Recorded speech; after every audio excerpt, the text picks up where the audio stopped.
hata nikifumba na kusali Mungu Baba, napata ujasiri wa kuzungumza na wewe. Unaijua nia yangu ya ndani ya moyo wangu, ninaye mwabudu yu hai, sina shaka na kesho yangu.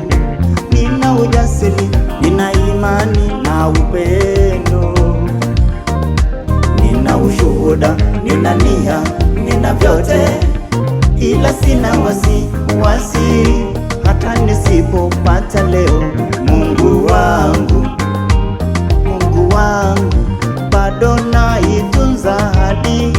Mungu afuataye ni mimi, Bwana Yehova. Nina imani na kesho ulioniandalia Bwana.